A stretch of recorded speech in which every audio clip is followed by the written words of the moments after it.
Hello and welcome back to a brand new week.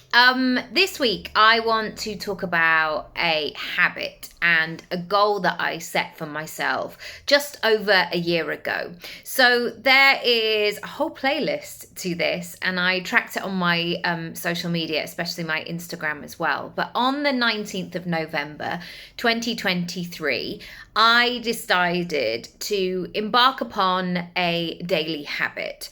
And there were many things connected to this, one of which was, if I am talking about daily habits, let's see what I'm made of, eh? And I think this is really important when you're looking for people to work with, to invest with. They have to have some skin in the game. It's all very well them kind of telling you the techniques, but I'm always interested in what they're doing and how their business is evolving and moving and how they are making some moves. And do they practice what they preach?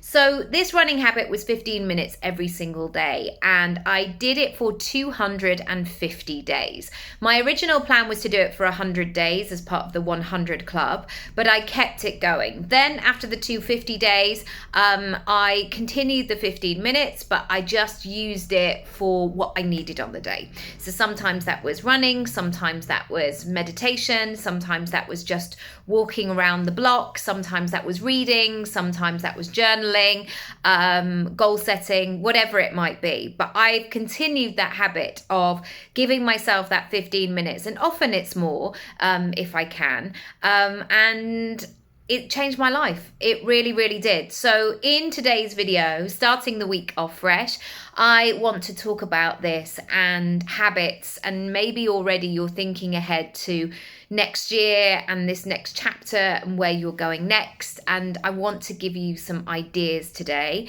to begin and to get going. And for this no longer to be just something that is lurking in your head, but it's something that is real, something that is happening, and something that is in action. Number one, decide. Now, there isn't a perfect time. And I'm going to dispel this myth immediately, because so many of us work with vague, non-specific timelines. And sometimes that's when I feel like it.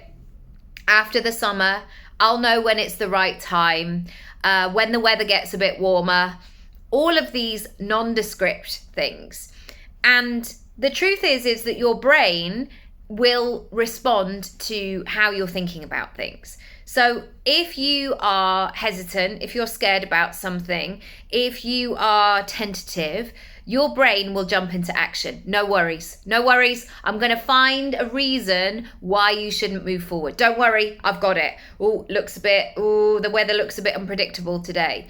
The thing is, I live in the UK and the weather is always predictable. And even if you say, I'll wait until it gets a bit warmer in the summer months, sometimes we might only have like 4 sunny days out of a month. And so understanding that there is no perfect time gives you the agency to get cracking regardless. Now, also, there are equally times in life when you are at capacity. And the thought of adding something else into your schedule, your time, your body, it's just not feasible. If you are in that season right now, give yourself permission to park this for a little bit. That is really important. But if you're just making excuses and talking about the weather or whatever you're telling yourself, maybe it's time to explore a little bit deeper. And November the 19th was a random Sunday in 2023, and there was no reason for that day, but it was time to make some moves.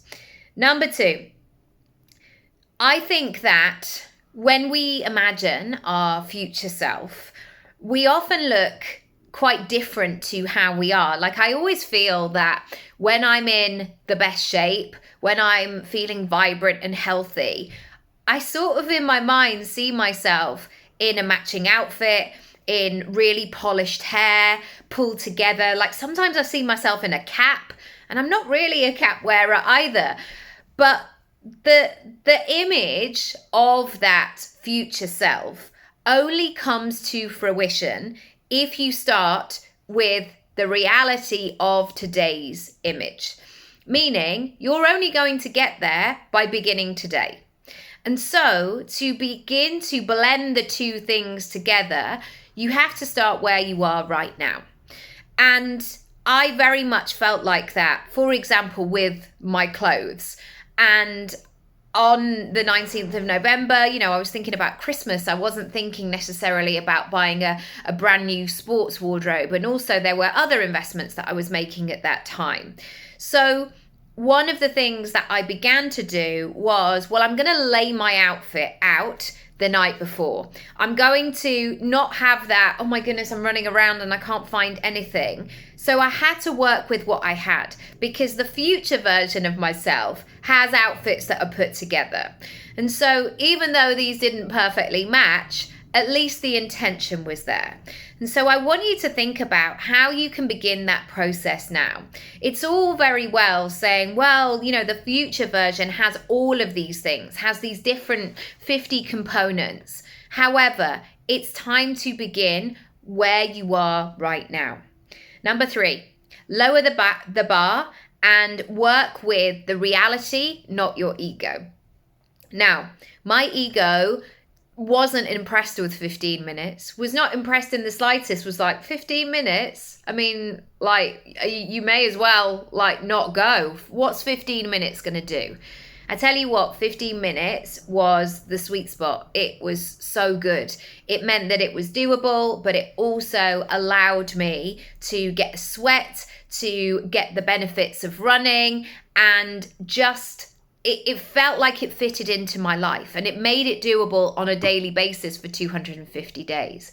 But my ego was not impressed. It was like, come on, do a 5K. Why don't you train for half a marathon? Why don't you do all of these things?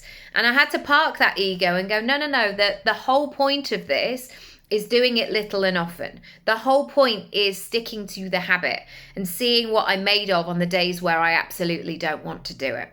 So if already you are building your expectations up so high where everything is going to be overhauled, that's what your ego wants to do. And actually your ego keeps you small. Actually your ego makes this not sustainable. And so instead, I want you to work on the small things that you can. Number 4, set yourself up for success. Notice and adjust. This is a cycle that goes round and round again. So things like deciding when I was going to run, putting out my clothes for the day, when my clothes came off the washing line or the tumble dryer or the washing rack, however I was doing it, I would wrap up a little bundle and lay them in my wardrobe. So I had socks, sports bra, pants, leggings, top, whatever I needed.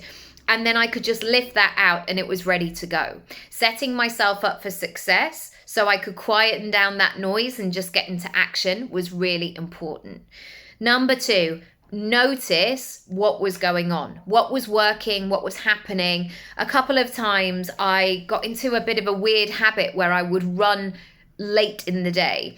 And when I say late in the day, I probably mean like 1 o'clock in the afternoon. That's not a great time for me. I'm much more of a morning exerciser. That really works for me. Also, then I get it done and I don't have to think about it and I just move on. So noticing what actually works, how I keep continuing to set myself up for success. And then the third part of that cycle is adjust. And adjust quickly. Don't just keep going, I don't know, I'm here again running at 1 o'clock. No, shift things about, make it work, make it a priority, and act quickly. I think so many of us can get stuck in these loops, stuck in these habits that don't serve us. So really work through that circle and be aware of it. Set yourself up for success, notice, and then adjust. Finally, notice it all and celebrate it all. This is so key. And again, I only wanted to celebrate once I got to 100 days, but I didn't. Every single week, I gave myself a serious tap on the back of, here we go. Well done. You did it again. Fantastic. This is excellent. This is all going really, really well. And we have to do that Because the truth is, to get these things going and moving and shaking, even though on paper they're easy, we are all juggling lots of things. So we have to celebrate it. We have to be our own cheerleader here. And I know that that sounds cheesy, but honestly, if you can, it's going to change things. And I know myself that when I'm in that rhythm of, well done, you did another day, fantastic, this is great. When I'm in that rhythm, I'm much more likely to go again because I want that dopamine hit. I want that enjoyment. If I'm just going round and round in a circle going, well, you didn't run very fast today, or like you've done that way quicker before, or your top looks a bit rubber, like I don't know, whatever was going on in my head. If I stay in that place, that does not help me. So if you are ready to make some mega moves and you want some support or accountability, there are two things that I can offer. One is your monthly moves where we work together for 30 days. And another option I have is the 100 Club. So we work side by side with each other for 100 days and make some mega moves. If you want to find out more, come on over and I'll see you next time. Bye.